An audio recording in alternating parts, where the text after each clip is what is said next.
அதுக்குதான் உட்கார ஒரு அதை முடிச்சுக்கலாம். நீங்க உட்காருங்க. இல்ல இல்லண்ணே ஒரு விஷயம் தோண்டிக்கிட்டு தடவிக்கிட்டுன்னீங்க. தடவிக்கிட்டுன்றதே இப்போ சொல்லவே இல்லை. நீங்க தடவிக்கிட்டுன்னு சொன்னீங்க. நோண்டிக்கிட்டு தடவிக்கிட்டு நோண்டிக்கிட்டு தடவிக்கிட்டு தப்புன்னு. ஆனா யாருக்கிட்ட ஏதாவது தப்பா ஏதாவது பேர் சொல்லலாம். அவனுக்கு தெரியலையா? அவனுக்கு தெரியலையா? இல்ல அவனுக்கு தெரியலையா?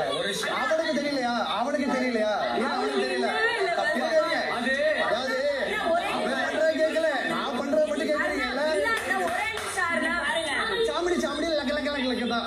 என்னங்க நீங்க புரிஞ்சுக்க மாட்டீங்க?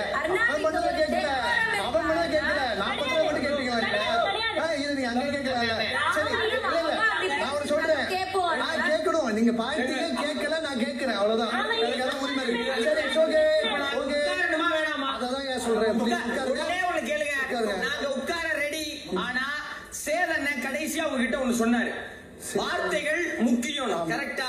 அது எதுக்காகனா எங்க நல்லதுக்காக மட்டும் இல்ல, உங்க நல்லதுக்காக. எனக்கு தெரியும். நான் பேசுறேன், நான் பேசுறேன். இனிமே வார்த்தைகளை கவனமா பேசுங்க. வரட்டு வரவங்க எனக்கு தெரியும். நீங்க போய் உட்காருங்க. கேட்க முடியாது. சரி உட்காருங்க. வார்த்தைகளை கவனமா பேசுங்க. சரி உட்காருங்க உட்காருங்க உட்காரு உட்காரு உட்காரு உட்காரு. இல்ல இல்ல புரியுது. இல்ல இல்ல முத்து அதான் சொல்றாரு. சொல்லுங்க. அதான் புரியுது. பெட்டர் ஃபேஸ் ஏதோ ஒன்று சொல்ல ட்ரை பண்ணுறீங்க. 3 விஷயத்த மனதில் வச்சுக்கோங்க. நீங்கள் சொல்கிறத இங்கே இருக்கிறவங்க கேட்கணும்னு எந்த ஒரு கண்டிஷன் இல்லை. ஒரு பாயிண்ட்டுக்கு அப்புறம் நீங்கள் அந்த மரியாதையை நீங்கள் தான் காப்பாற்றிக்கணும்.